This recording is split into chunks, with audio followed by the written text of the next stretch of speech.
ऐसा लग रहा है कि धरती पे कहीं स्वर्ग में घूम रही हूँ। जैसी दुनिया की, जैसे कलयुग में सतयुग का में सपना देखते हैं हम हर दिन हर रात, तो आज एक सपना मेरा जैसे लगा साकार हुआ। आंखें बंद की और गुरुजी से जुड़ी, तो मतलब इतनी बड़ी सेवा। मुझे लगता है कि राजनीति ख़त्म करके संतों की सेवा बहुत है। जो गुरुजी जैसे संत हैं ना, वो ही इस धरती को संभाल लेंगे अगर ये राजनीतिक लोग दूर हो जाएं, क्योंकि आजकल राजनीतिक लोग अपनी पहचान को भूल चुके हैं। पहले वाले जो राजे महाराजे थे, जो राज करते थे, वो अपने ऊपर ब्राह्मण बिठाते थे, तो जो उनको सत्य के मार्ग पे चलाते थे। तो आज जो कुर्सी पे बैठ जाता है तो वो सोचता है शायद मैं ही पता नहीं कुछ बन गया हूँ। तो भगवान तो कुर्सी देता है किसी को काम करने के लिए कि आप कैसा काम करते हो उस पर बैठ के। तो ये देखो, ये इन लोगों को असली कुर्सी मिली हुई है, तो ये संतों के शरण में रहे तो कहीं ना कहीं लगता है कि धरती बाहर वाली जो दुनिया है उससे बच के हट के भी एक दुनिया है जो हमारे सपनों की दुनिया है। मैम, आज यहाँ पर शादियाँ हुई हैं 7 जोड़ों की, बिना दहेज के। आपने खुद भी देखा 17 मिनट में शादी हुई और 1 रुपया भी दोनों पक्षों की तरफ से नहीं लिया गया। क्या बोलना चाहेंगे इस बारे में? हमारे घर में भी ऐसी शादियाँ होती हैं। मेरी और नवजोत की शादी भी ऐसी हुई, मेरी बेटी और बहुरानी की शादी भी ऐसे हुई।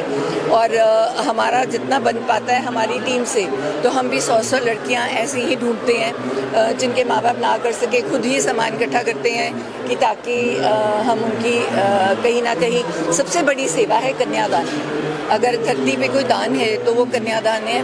और ये एक ऐसी जगह है जहाँ पे एक पुरुष और महिला को बराबर समझा जाता है। तो मेरे हिसाब से जो बाहर की दुनिया है उसमें तो बिल्कुल ही छोटा समझा जाता है औरत को। तो यहाँ औरत को जो मान और दर्जा मिलता है, अगर वो बाहर भी मिल जाए, बराबर का मिल जाए, तो मुझे लगता है कि तभी कलयुग से आधा सतयुग तो उसी दिन बदल जाए। जिस दिन आप अपने घर में, जैसे मेरे घर वाले कहते हैं, नवजोत कहते हैं, और मेरा बेटा जैसे अपनी बीवी को पूछता है, क्योंकि उनके बिना घर में कुछ नहीं होता। मेरी माँ है घर में, उनके हिसाब से ही घर चलता है। जो बड़े बुजुर्ग हैं और जो औरत की पूजा करते हैं, औरत की तरह से अपना घर चलाती हैं, वही सुखी हैं। तो ये इनको आशीर्वाद दूंगी। तो गुरुजी से जुड़े हुए हैं, बहुत अच्छी, अपने बच्चों को भी यही संस्कार दें, क्योंकि हमने यहाँ से कुछ नहीं लेके जाना, सवाए अपनी जो सेवा हम करते हैं, जिसके प्रति हमें कोई कुछ वापस ना लेना हो, और जितना समय हम भगवान का नाम लेते हैं, ये 2 चीज़ें हमारे साथ जाएंगी।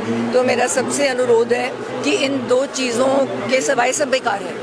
तो जितना अपना समय है तो अपना भक्ति में लगाएं और सेवा में लगाएं। तो मैम, अभी आपने पूरी आश्रम की व्यवस्था देखी, उसके बारे में आपको कैसी लगी?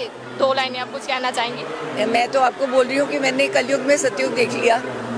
मतलब इससे ज़्यादा क्या बेहतर हो सकता है? इससे ज़्यादा कुछ हम मांगते ही नहीं, है ना। इससे ज़्यादा हमारी सोच भी नहीं जाती, हमारी मांग भी नहीं जाती। तो सच में ऐसी जगह को देख के मैं आपको बोल रही हूँ कि मुझे लग रहा है कि मैं जो जिस बात करते हैं हम, जिस हेवन की कह लो जिसको, तो आज वही हेवन हमने धरती पे देख लिया। मैम, जैसे कि संत रामपाल जी महाराज जी के बारे में सोशल मीडिया पर भी चलता रहता है, आपको कहाँ से पता लगा आश्रम के बारे में? क्या आप पहले सत्संग सुनते थे?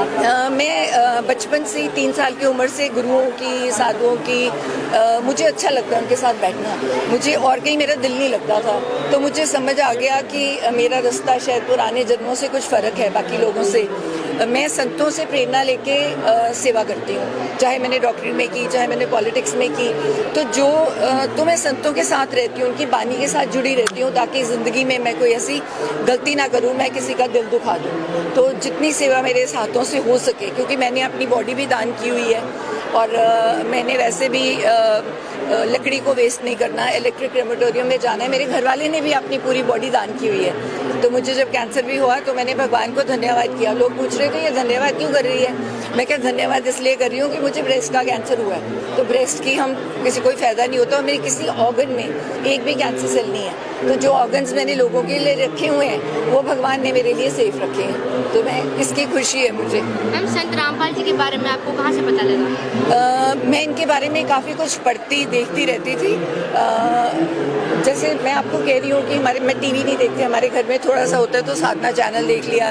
श्री श्री रविशंकर के पास सदगुरु के साथ मैं जुड़ी हुई हूँ, गुरुओं के साथ जुड़ी हूँ। तो उन्हीं गुरुओं में ये गुरु भी आते हैं है ना, जिनको तुम फॉलो करते हो, देखते हो कि अरे इतना अच्छा काम कर रहे हैं, जिससे हम प्रेरणा लेते हैं, अरे मैं भी कब मिलूंगी, मेरा भी कभी मिलना होगा, है ना। तो भगवान जब चाहते हैं तो मैं पूरा कर देते हैं। तो कोई मैं तो तुच्छ सी हूँ, कुछ भी नहीं हूँ इस दुनिया में। तो इन्होंने धन्यवाद देती हूँ जो लोग आए मुझे बुलाने, और मैं तो ना करने वाली नहीं थी तो मैं भागी चली आई। तो मैं सोचती हूँ कुछ अच्छे कर्म किए होंगे मैंने कि इस धरती पे मैं आज खड़ी हूँ।